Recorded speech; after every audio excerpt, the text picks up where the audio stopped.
Hello, everybody. Happy Wednesday.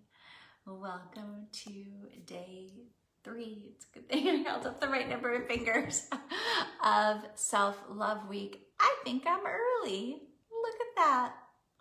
No funny phone falling today. All right, let's see how we are. If I can find, oh, there I am. All right, how are we on this Wednesday morning, day 3 of Self-Love Week? How are you feeling? Oh my goodness, I have received just the most delightful and reflective and compassionate notes. Good morning, Linda. Welcome from you all. That just, I'm seeing so much courage and kindness in both the way that you're showing up, everybody, for yourselves and for one another. It kind of makes my heart sing when I see that.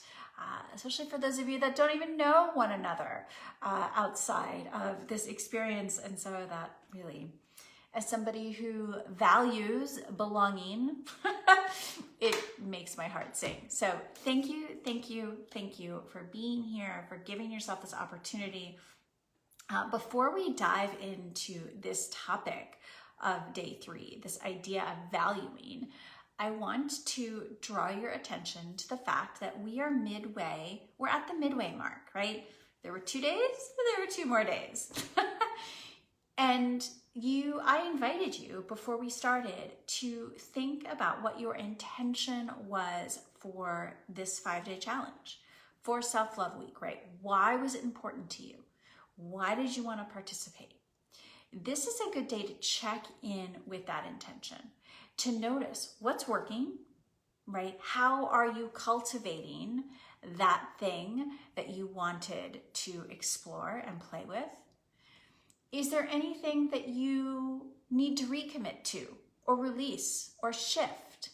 Good morning, Andrea. Good morning, Hillary. Welcome. Hooray for midway, right? So what I would love to know is, as we're at this midway mark, what are you noticing? Perhaps something is shifting, but really, what is it that you're noticing? Right? Because these are practices that don't necessarily come naturally. And so as you start to play with them, it is likely you will be noticing certain things. Good morning, Leslie. Good morning, Linda. Oh, all the friends. Hello. So do offer yourself this quick check-in to just kind of see, right? Your intention was, and what are you noticing now?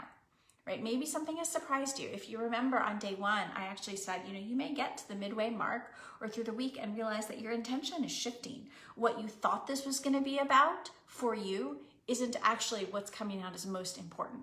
And that's okay, right? That's where we listen, we offer, and then we value. Oh, look at how that happened. I didn't even plan that one. So today we're going to dive in. As you're putting your things in your comments, your check-ins, I can wait. As you're putting that in, I'll give you a lay of the land for our session this morning. We'll have this quick check-in, and then I want to talk about, so what is this idea of valuing, and why is this important? Because what's interesting is, if you looked at this and thought, ooh, she wants me to value myself? That's hard. There are a lot of different ways to practice valuing, and it's really, really important. And it is where we then get to create boundaries, right? Begin to prioritize our wants and needs. All of that comes from first the listening, then the offering, then the valuing. The shift. Ooh, Hillary, tell me about the shift. What happened to you? Tell us about this shift, pretty please. Andrew says, once you focus on being present, it does become something you do without thinking about.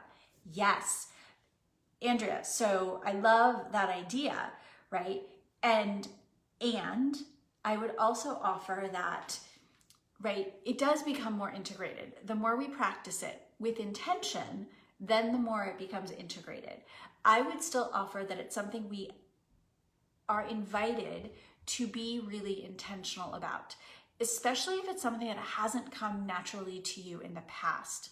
Does that make sense? Right? Because we want to then not take it for granted, not believe that it's going to run on autopilot. It's just like anything else, right? Building that muscle happens over time. Learning how to pause and pay attention to your body needs has been great. I love that, Linda. Thank you for sharing that. Okay, so many juicy reflections. Thank you. Thank you. So as we move into valuing, let's talk about why valuing is hard, right? Think about, for a moment, I'm going to put this on you.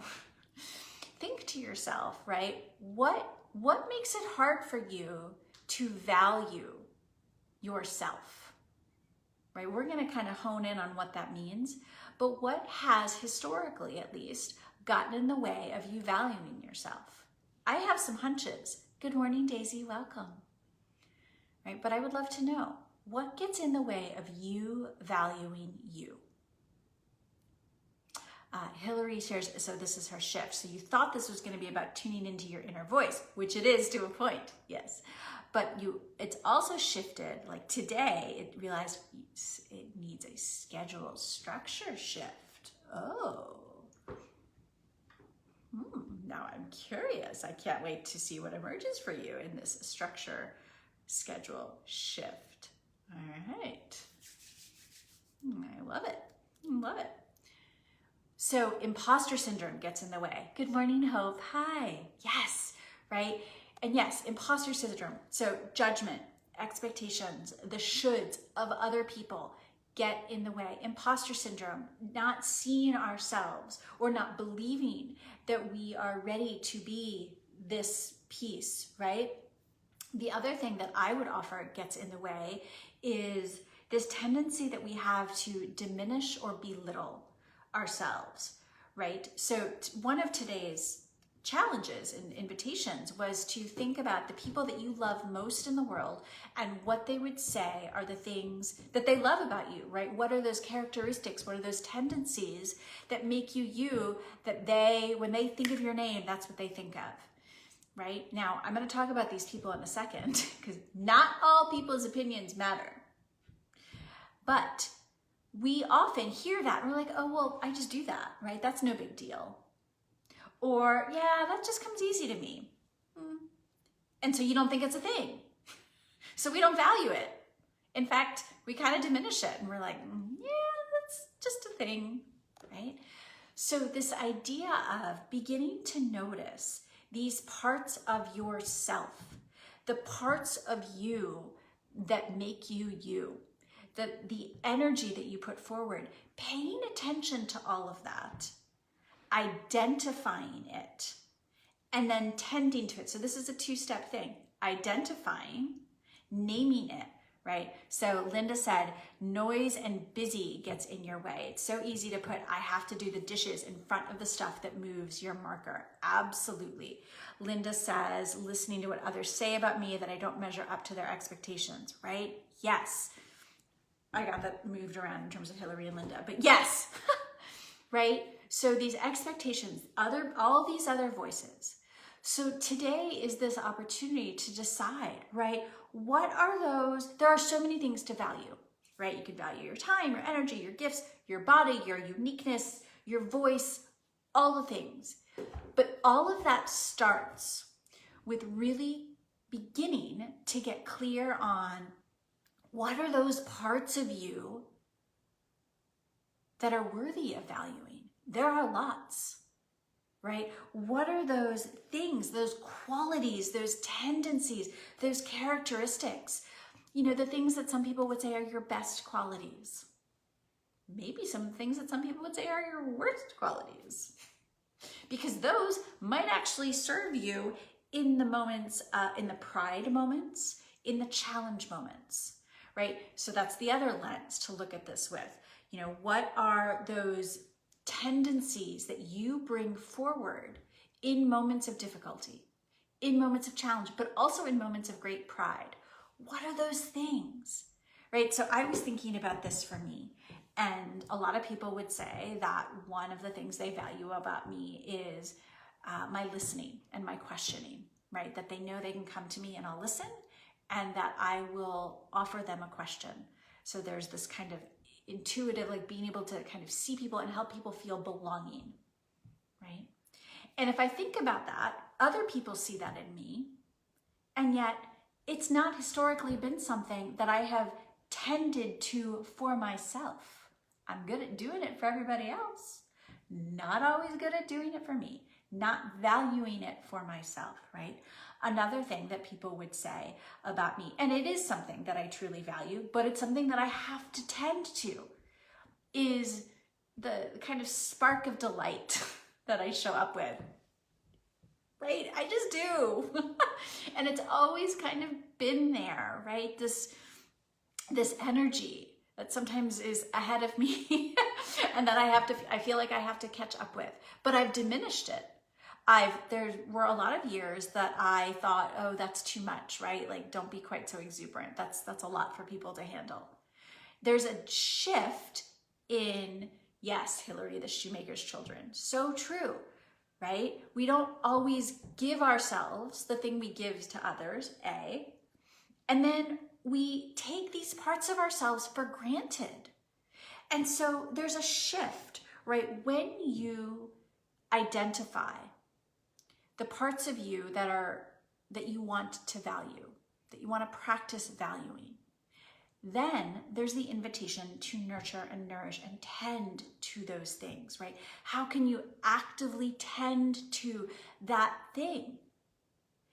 Some of how you tend to that is by setting up boundaries, by saying, okay, these people in my life, they take me away from that. They make it harder, right? Maybe you can put up a really strong boundary, or maybe you just have to decide that their opinion, their shoulds, their expectations don't matter. Brene Brown talks about the people whose opinion you should care about, they fit on a Post-it note, right? Which is like, there's only so many names you can write on a Post-it note. But those are the people whose opinions we can allow to matter, right? And she says it in a much more poetic and beautiful way. But it's that idea of who would be on your Post-it note. Allow their opinions. Allow yourself to value their opinions. But the other people, right? That's where we get to create boundaries. Boundaries of our time, boundaries of our energy, to think about what are the things that pull us out of alignment and what are the things that keep us in. So there's this interesting thing that I always talk with my clients about, that boundaries, we think about boundaries as keeping stuff out, right?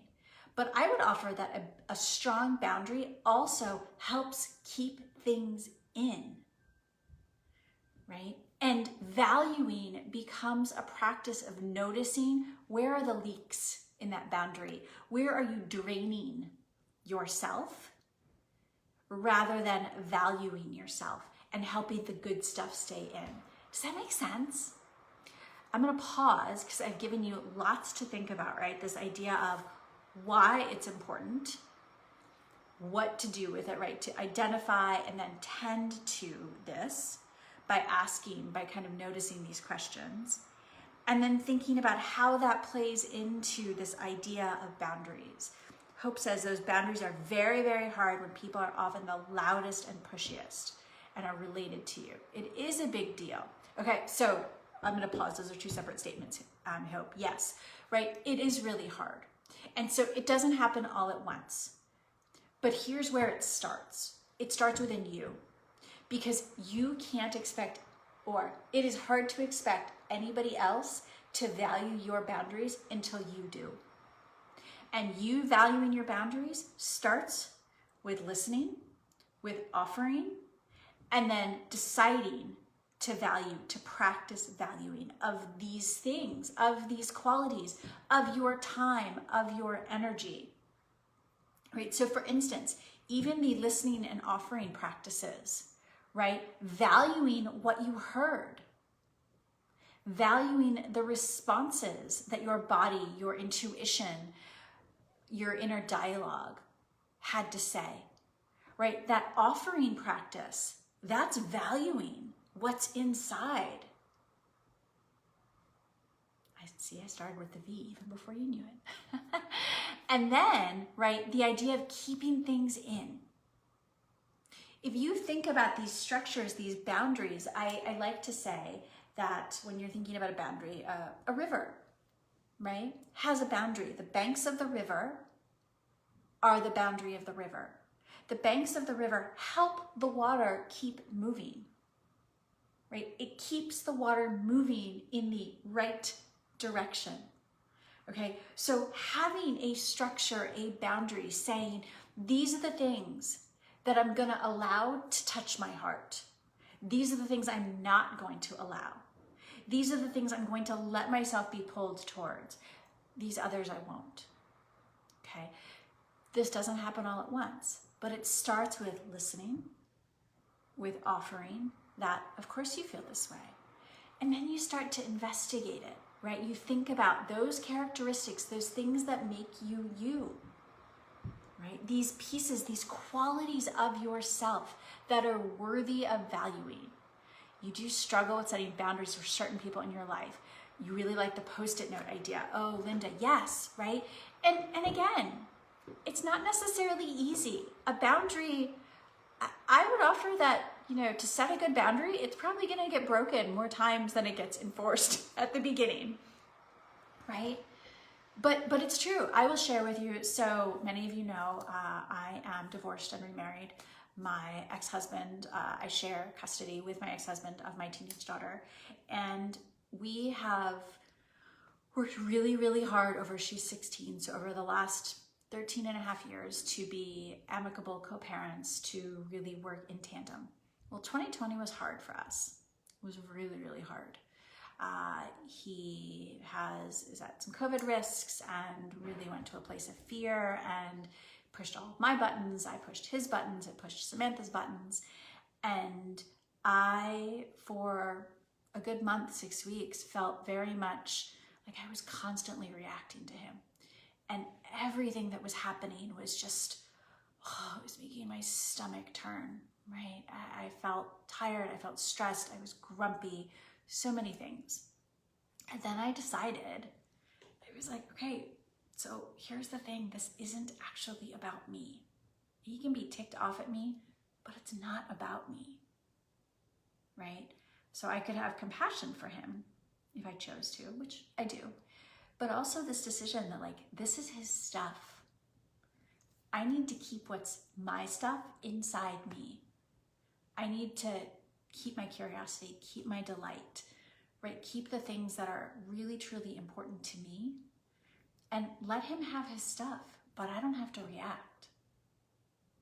And so I would get presented with a question, with a conversation, we need to have a conversation, and I would just show up to be curious, right? If curiosity is one of the things I value about myself, okay, show up with the assumption that we're going to have a conversation instead of armed for battle, right? So that was the first piece. It was deciding on me, within myself, that I was going to create this shift. The boundary isn't his, it's mine.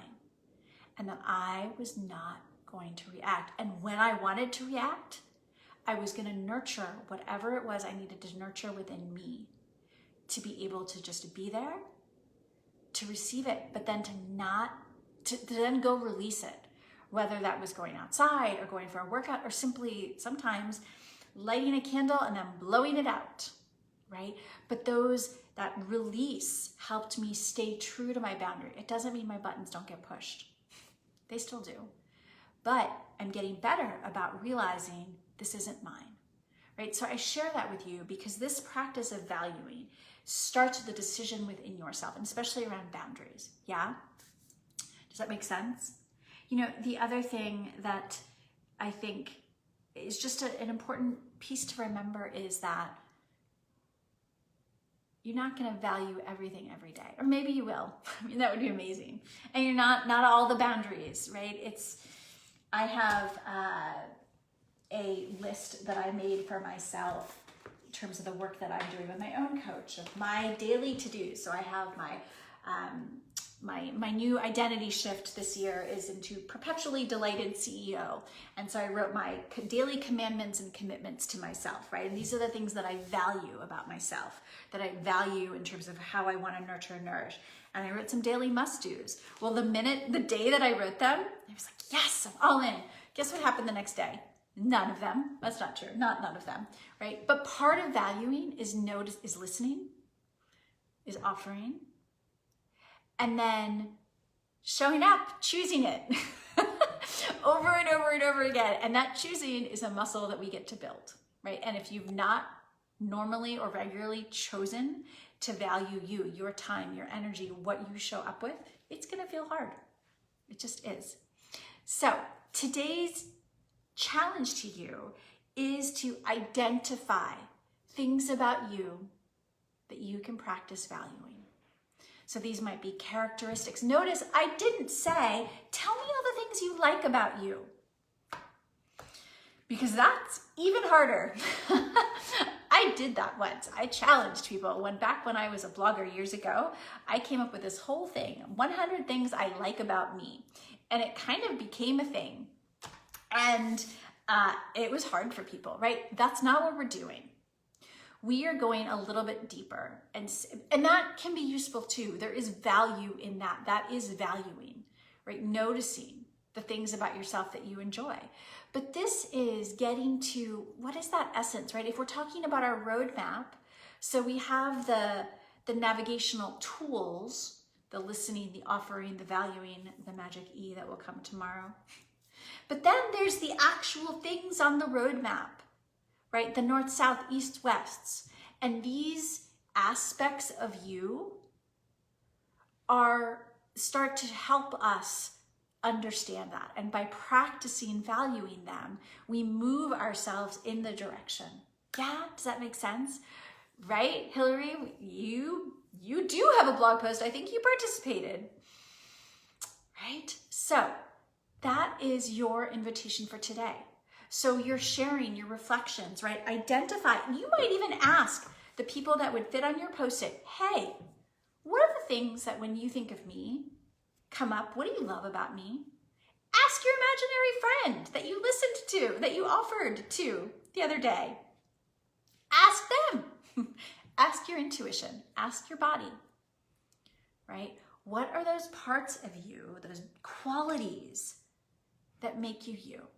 Also, what are the qualities, the tendencies, the pieces of you that get you through the hard stuff, that get you through the pride things? And then find a way to nurture and tend to one of those characteristics, qualities, tendencies today. That might mean, right? So if, for instance, if one of the things that I really value about myself is my delight, like giving myself an opportunity to receive delight or give delight, really honoring and valuing time for that in my day, right? If something else that I really value about myself is that I help people feel belonging, but I don't often do that for myself, maybe I could reach out to somebody today with the statement of, when I reach out to people, I belong, right? As opposed to thinking, oh, I don't belong. Yeah? So you can't get this wrong. If this feels hard, it's okay, right? Give yourself an opportunity to name, to identify at least one thing that you want to practice valuing about yourself, and then one way to tend to that thing today. All right? Tomorrow's giveaway, I'm so excited, is, are you ready? A rose quartz facial roller. Ooh la la. Rose quartz is the stone of love. Ooh, and with this, there are also going to be some samples of some products that will help with the skin in terms of the rolling. Everybody, swoon over this, right? It's amazing and just delightful and one of my very favorite things. So that's what's coming for tomorrow's giveaway treat. And tomorrow we have up E as I drop things. I would love to know what you think our E is. Go ahead. Some of you got value correct. Hillary says, love, love, love. And if you win and you already have one of those, then, we can talk. Tell me what you think the E is. How fun is that? All right, let's see who is getting. So today's, for those of you that are keeping track, is a shirt by one of my very favorite Peloton instructors. It says, I am, I can, I will, I do. And then on the back, it says, hands on your back.